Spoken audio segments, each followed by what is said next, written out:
The twin suns of Zerath Prime burned low in the hazy sky, casting long golden shadows over the dusty market square.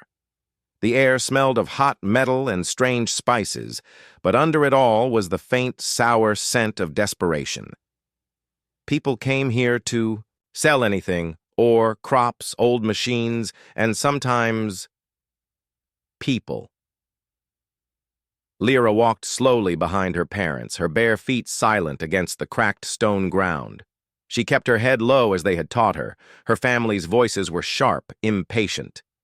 They had made no effort to hide their purpose today. They were here to sell her. Lyra had always known she was different. Her people, the Veirathi, were tall, strong, and bred for heavy work in the mines or shipyards. But Lyra was slight and thin. Her strength was not in her muscles, but in her sharp mind and the strange sensitivity she had to the world around her. Unfortunately, her family saw this not as a gift, but as a flaw. Worthless, her father had called her many times. Useless to keep feeding. Now she understood that those words had been a warning. The market square was crowded with merchants, calling out prices and customers haggling loudly. The sound of clinking coins mixed with the hiss of alien languages. Her parents stopped before a thick-bodied trader with 4 arms and deep purple skin. His name was Garrick, and his booth displayed not goods, but people, workers, servants, and slaves standing in rows. Garrick's yellow eyes flicked over Lyra. He gave a grunt, then looked at her parents. She's small. What can she even do? She can work, Lyra's mother said quickly, though her tone was flat. She's obedient. Won't cause trouble. Garrick studied Lyra again.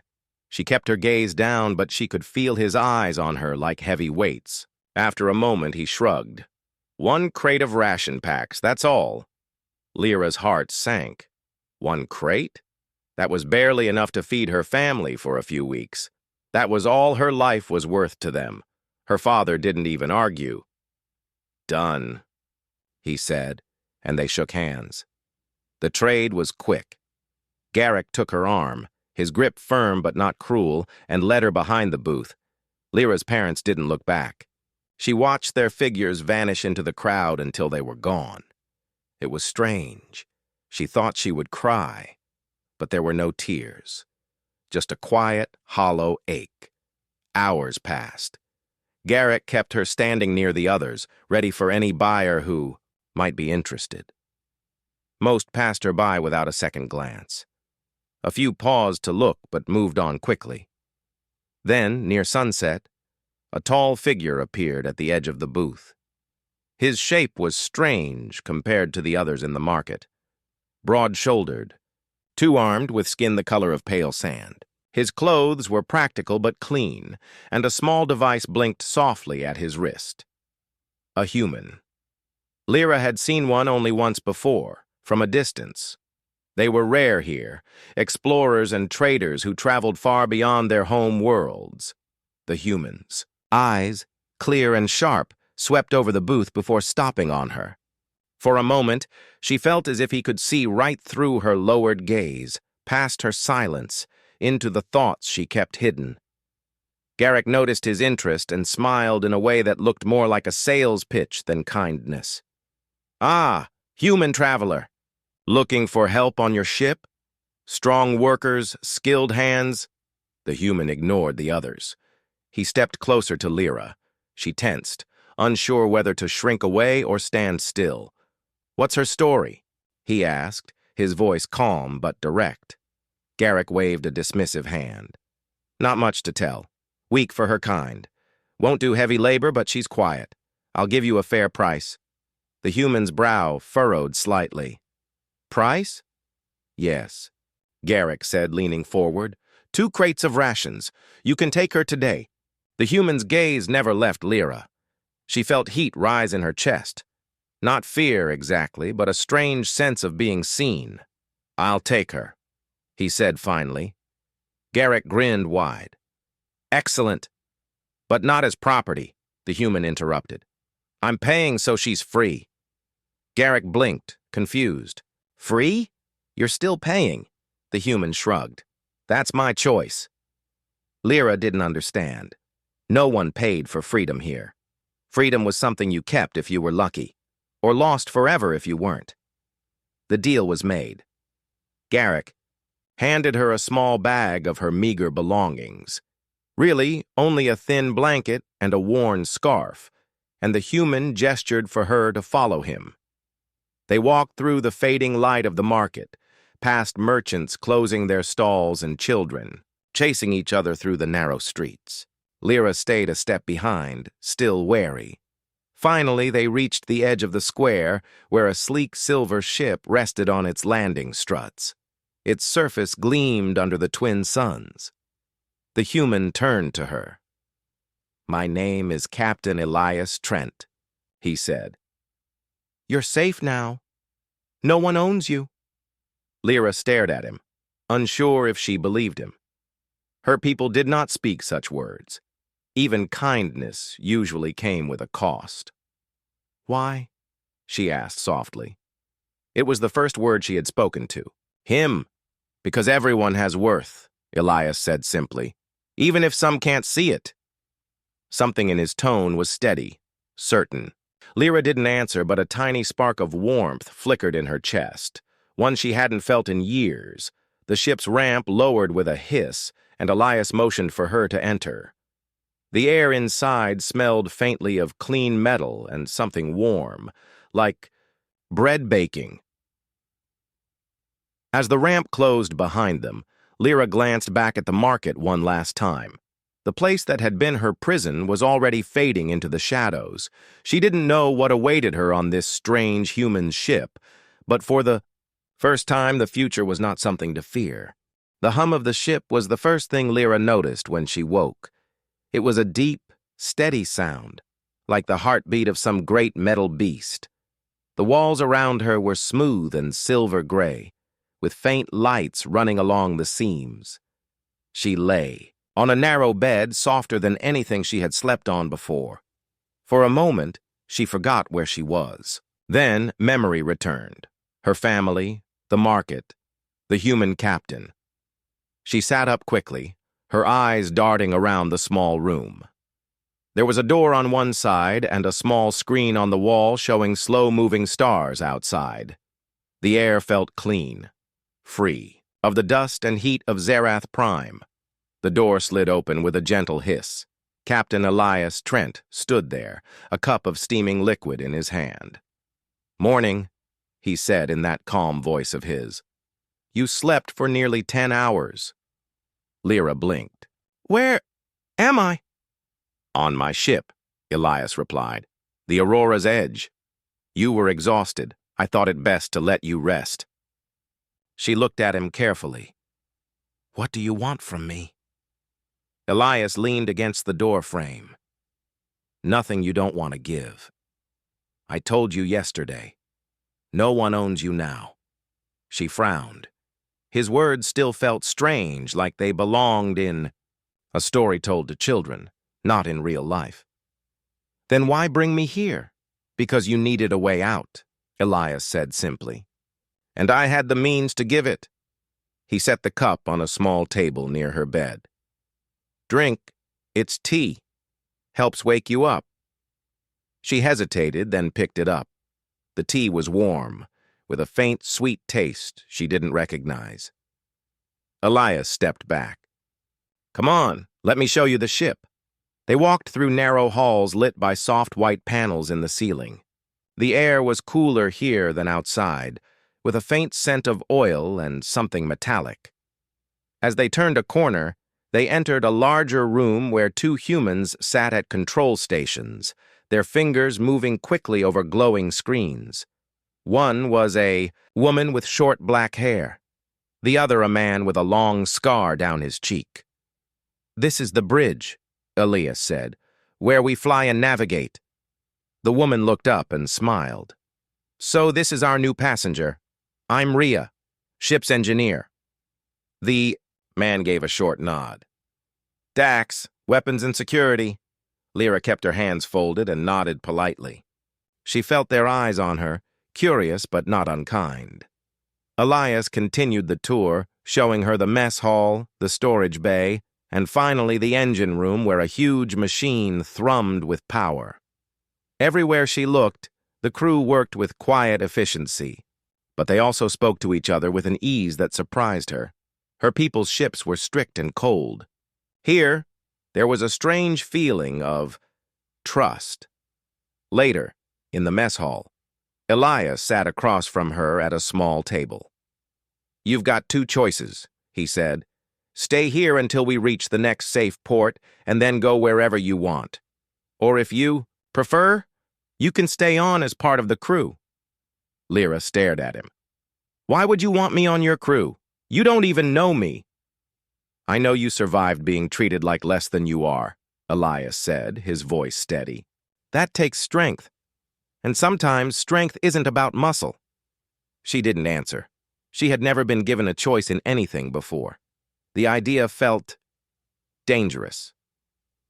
"I'll think about it," she said finally. The days that followed were strange, but not unpleasant. She stayed mostly out of the way, exploring the ship's small corridors and watching the stars slide past in endless black space. Sometimes she stood near the bridge while the crew worked.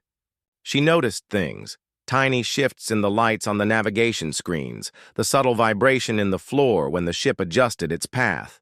She didn't tell anyone. It seemed too strange to mention. But she was beginning to understand something. Elias treated everyone on this ship with the same respect. He listened to Rhea's suggestions about repairs, Dax's reports about weapons systems, and even asked Lyra if she was comfortable in her quarters. That was unheard of in her world. One evening, as the ship drifted through a quiet star field, Lyra sat in the mess hall with Rhea. The engineer was repairing a small drone, its metal shell open to reveal wires and circuits. "You're quiet," Rhea said without looking up. Lyra shrugged. "I have nothing to say." Rhea smiled slightly. "That's rarely true. People always have something to say. They just don't always think anyone wants to hear it." Lyra thought about that for a long moment. "Where I come from, no one listens." "Well," Rhea said, "you're not there anymore." It was a simple statement, but it made Lyra feel lighter. A week after she came aboard, something unusual happened. Elias had left the bridge to check on cargo records, leaving Dax at the controls. Lyra stood nearby, gazing at the stars through the wide viewing window. A strange pull stirred in her senses, like the faint hum she felt before a storm, back on Zerath Prime. She frowned and looked at the navigation screen.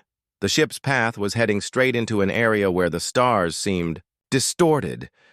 She didn't know why, but she felt certain something was wrong. "Dax," she said quietly, "shouldn't we change course?" He glanced at her, eyebrows raised. "Why? Can't you feel it?" she asked. Dax looked at the sensors. His expression changed. "Elias! Bridge now!" The captain returned quickly, scanning the readings. "Gravitational anomaly," he muttered. "Sensors almost missed it." "How did you know?" Rhea asked when she arrived. Lyra hesitated. "I just felt it." Elias studied her for a long moment. "Interesting," he said softly. "Very interesting." That night, Lyra lay in her bunk, staring at the ceiling. For the first time in her life, someone had listened to her warning and believed her. It was a small thing, but to her it felt enormous. She wasn't sure yet if she would stay on the Aurora's edge forever. But she was beginning to think. Maybe she could. The Aurora's edge drifted through the darkness of space, its engines humming quietly as it followed a trade route far from any major planet. Most days were calm. Maintenance checks, routine scans, and long stretches of quiet conversation on the bridge. Lyra had started spending more time near the navigation console, not because she understood all the glowing symbols, but because she liked watching the stars pass by. To her, they weren't just points of light. They felt alive somehow, each one carrying a faint hum she could sense deep in her chest. No one else seemed to notice this. One afternoon, Captain Elias was in his quarters going over star charts when a soft alarm began to beep on the bridge. Dax, sitting at the controls, tapped the screen. "Minor gravitational fluctuation ahead," he said, his tone casual. Lyra stepped closer, staring out the wide viewing window. Her eyes narrowed. That strange pull was back, the same one she had felt when she warned them before. But this time it was stronger. "That's not minor," she said quietly. Rhea looked over from her engineering station. "What do you mean?" "It's moving," Lyra said, her voice firm now. "Whatever it is, it's coming toward us." Dax frowned and ran another scan. His eyes widened. "She's right. It's not a normal fluctuation, it's a collapsing micro-wormhole. And we're heading straight for it." Rhea's hands flew over the controls. "If that thing swallows us, the ship could be torn apart." By the time Elias arrived on the bridge, the crew was already working fast. "Status?" he asked. "Micro-wormhole. Forming dead ahead," Dax replied. "Sensors almost missed it. She caught it first." He nodded toward Lyra. Elias's eyes met hers. "Again?" Lyra didn't answer, but the steady way she held his gaze was enough. "All right," Elias said, moving to the helm. "Rhea, prep the engines for a hard turn. Dax, plot an escape vector. Lyra—" He hesitated, then gestured for her to stand beside him. "Tell me if you feel anything change." She nodded, heart pounding. The ship turned, but the wormhole's pull was stronger than expected. Lights flickered on the bridge, and the hum of the engines deepened into a low growl. Lyra closed her eyes for a moment, trying to sense where the pull was weakest. "Port side," she said suddenly. "Angle 20 degrees down. That way." Elias didn't question her. He adjusted the controls and the ship shuddered as it fought against the invisible current. The pull began to fade. Rhea let out a breath of relief. "We're clear." Elias looked at Lyra with something new in his expression, not just gratitude, but respect. "You saved us again." Later, in the mess hall, the crew gathered around a small table.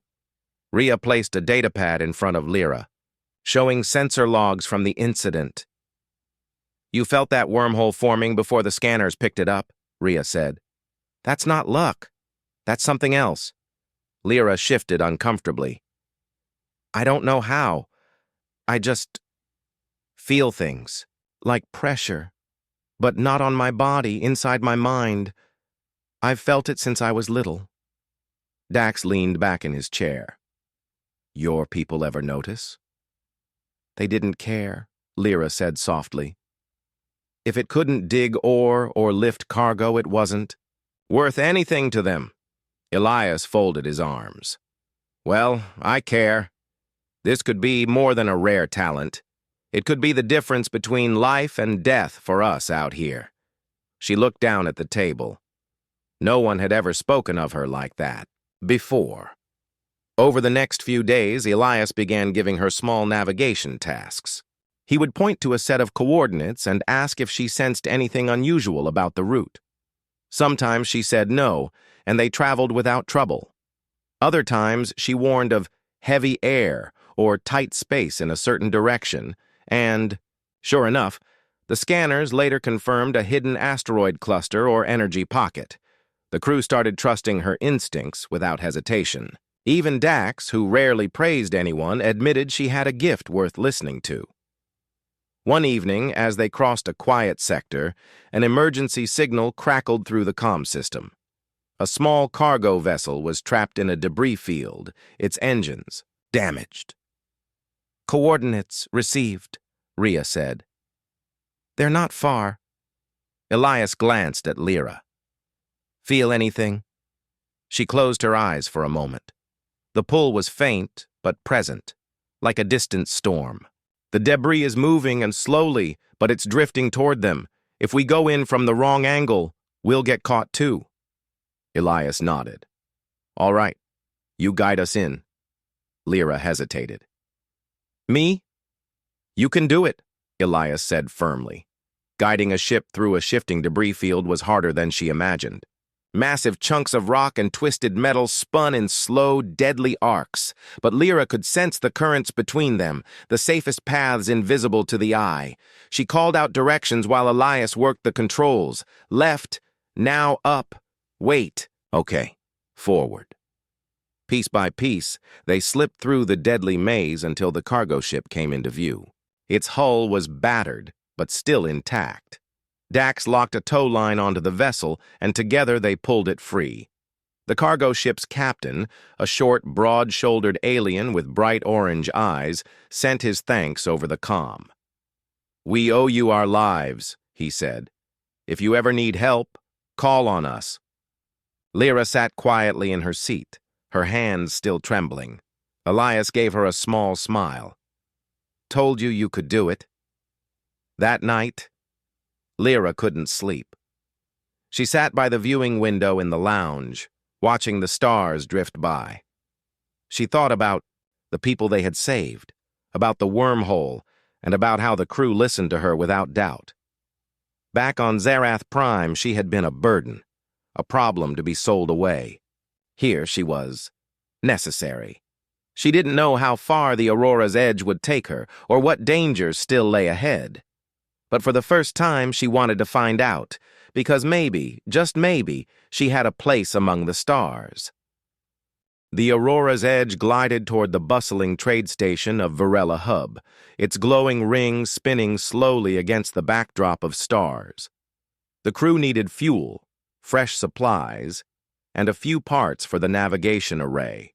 For Lyra, it was her first time seeing such a large station up close. From the viewing deck, she could see hundreds of ships docking, tiny scout vessels, massive freighters, and sleek passenger liners. Lights twinkled across the station's metal skin like a city floating in space. "You'll like it," Rhea told her as they prepared to disembark. "Good food stalls, interesting shops. Just stay close to us. Places like this attract all kinds." Lyra nodded, pulling her scarf a little higher around her neck. She still wasn't used to crowded places. The docking bay smelled of fuel, hot metal, and fried food. Voices in dozens of languages filled the air. Elias led the way, with Rhea carrying a datapad for the supply list and Dax scanning the crowd. With his usual watchful eyes, they moved through the marketplace, stopping at various stalls. Lyra found herself drawn to a small vendor selling delicate glass spheres that glowed faintly from within. The merchant explained they were made from crystallized stardust, something Lyra had never heard of before. She was turning the sphere in her hands when she heard a voice behind her, deep, rough, and painfully familiar. "Well, look who it is." Her body went rigid. Slowly, she turned. Garrick. The four-armed trader from Zerath Prime stood there, his yellow eyes glinting. He looked exactly as she remembered, broad shoulders, deep purple skin, and a smile that was more threat than greeting. "What are you doing here?" Lyra asked, her voice tight. "I could ask you the same," Garrick replied. His gaze shifted past her to Elias, who had noticed the tension and stepped closer. "Ah, so you're the human who took her off my hands." Elias's expression didn't change, but his stance became subtly protective. "She's not yours. She's free," Garrick chuckled. "Free? Not under Varela law. Transactions made on Zerath Prime are binding here. She's still my property." "She's not for sale," Elias said firmly. "I'm not asking to buy," Garrick said, his tone hardening. "I'm reclaiming what's mine." A small crowd was beginning to gather, sensing conflict. Lyra's heart pounded. She had thought she would never see Garrick again, but now he was here, in a place where the local laws might actually back his claim. "You're not taking her," Elias said, his voice low but steady. Garrick's smile widened, but it didn't reach his eyes. "If you resist, I'll call station security. They'll arrest you for theft." Rhea stepped up beside Lyra. "Pretty sure we could show proof of payment." Garrick waved a dismissive hand. "Doesn't matter. The law favors original ownership in this sector. She comes with me, or you all face charges. Lyra's stomach twisted. This was her fault. If Elias stood against Garrick, the crew could be punished, or worse. But before she could speak, Elias turned slightly toward her. Do you want to go with him? The question hit her like a shock. No one had ever asked her what she wanted. She didn't even have to think about the answer. No, she said, her voice firm. Elias nodded once and faced Garrick again. Then that's the end of it. Garrick's expression darkened. You'll regret this, human. He stepped back, melting into the crowd. But the way his eyes lingered on Lyra before disappearing told her this wasn't over. The rest of the shopping trip was quick and tense. They returned to the Aurora's edge without incident, but Lyra couldn't shake the unease curling in her chest. That night, she sat alone in the viewing lounge, staring at the station's lights through the window. Elias found her there. He's not going to get you, Elias said quietly, standing beside her. Lyra didn't look at him. He could call the station guards. The law might take his side. Maybe, Elias admitted. But the law isn't always right. Sometimes you have to stand for what's right, even if it's risky. She turned to him, her eyes searching. His face. Why take that risk for me? Because you're worth it, he said simply. You've proven that already. Her throat tightened.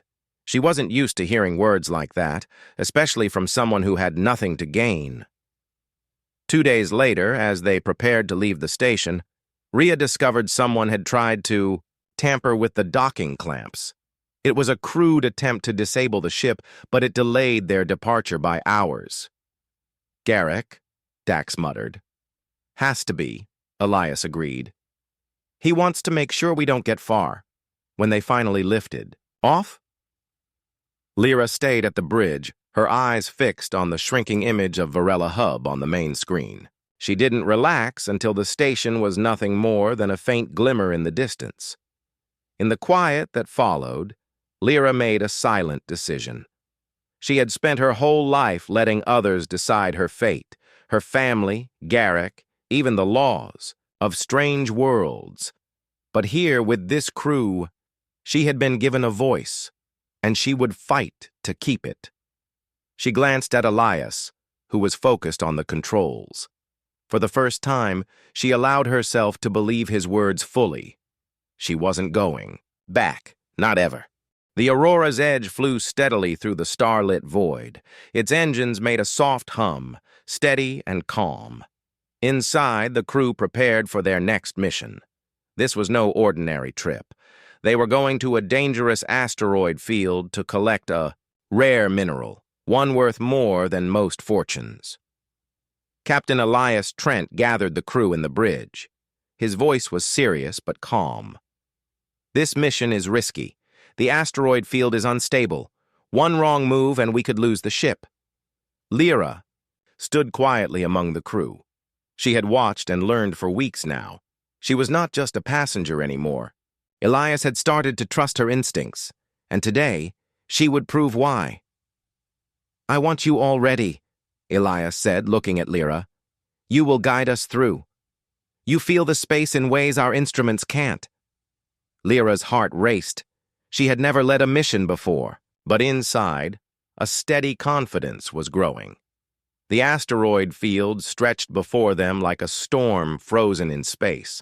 Massive rocks spun slowly, colliding and breaking apart. Bright flashes of ice and metal glittered in the dark. Lyra stood beside, Elias at the helm. The captain trusted her now more than ever. She closed her eyes briefly, focusing on the tiny signals she could sense. A slight pull here, a faint vibration there. Left 20 degrees, she said softly. Slow down. Wait, now up 5 degrees. The ship obeyed her directions. The crew watched as Lyra guided them through the field, avoiding dangers no scanner could detect. Steady, Lyra whispered. Suddenly, a sharp jolt shook the ship. A small asteroid hit the hull. The ship rocked, but stayed steady. Shields holding, Dax said quickly, eyes on the monitors. Lyra's hands moved fast. "Hard starboard! Right, move right!" The crew moved the ship through tight spaces. Elias's respect for Lyra grew with each command she gave.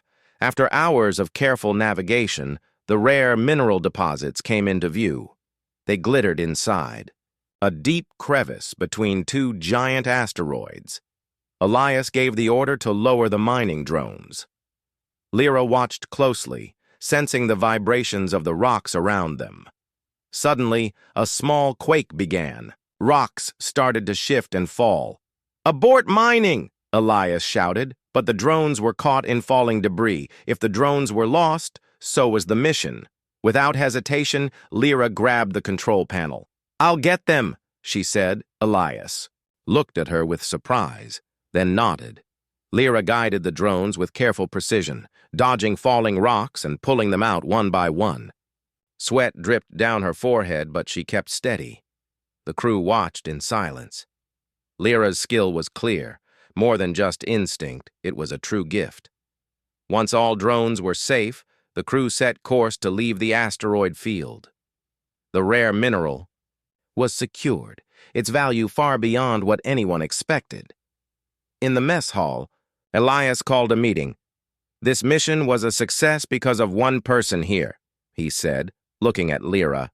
The crew nodded in agreement. "You have earned more than just our thanks," Elias continued. "You will receive a share of the mineral's value. More than your entire family ever had." Lyra blinked in surprise. She had never owned anything of value before. "I don't need the credit," she said quietly. Elias smiled. "You deserve it. Your worth is more than gold, Lyra."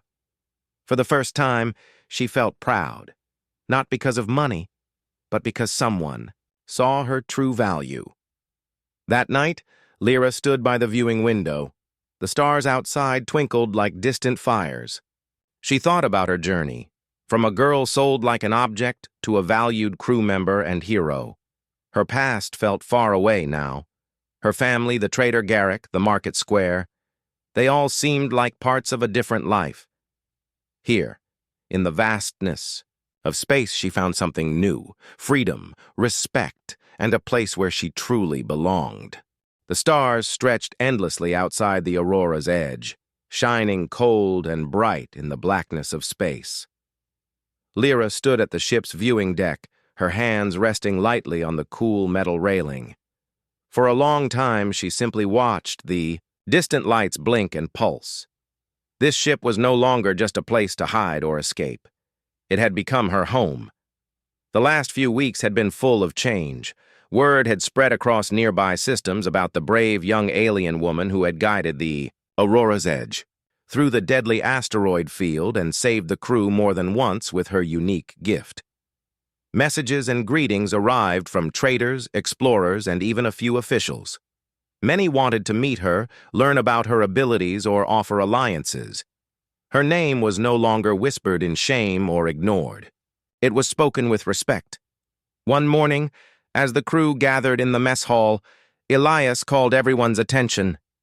"We've received a communication from the Veirathi homeworld," he announced. Lyra's heart tightened. Her family, the message, was clear. Her family had heard of her deeds and success. They wanted to reconnect, hoping to benefit from her new status and the respect she now commanded. Lyra's hands clenched into fists. Memories of rejection and cruelty rose quickly. Later, alone in her quarters, Lyra stared at the message again. She thought about the family who sold her for nothing, who had never believed in her, who had treated her like a burden. She could feel the pull to return, to prove herself. But deep inside, a stronger voice whispered, "You don't owe them anything." Elias's words echoed in her mind. "You're worth more than gold." And she finally understood what that truly meant. The crew prepared to leave the nearby star system. Lyra stood on the bridge beside Elias. "What will you do?" Elias asked quietly. She looked at him, eyes steady. "I won't go back to them. They never saw me for who I am, but I will not forget where I came from." He nodded with respect. You belong here, with us. For the first time, Lyra smiled without fear or doubt. As the aurora's edge jumped into hyperspace, the stars stretched into long lines of light. Lyra felt a new strength rise inside her. The future was hers to shape, no longer a burden or a prize to be sold, but a navigator of her own destiny, a vital part of a crew that trusted and respected her. A human had seen her true worth when no one else did, and now she was free. The ship's engines hummed steadily as they moved through the galaxy. Lyra stood once more at the viewing deck, the endless stars welcoming her home. She was no longer just a girl sold for nothing. She was a star among many stars, shining bright and free.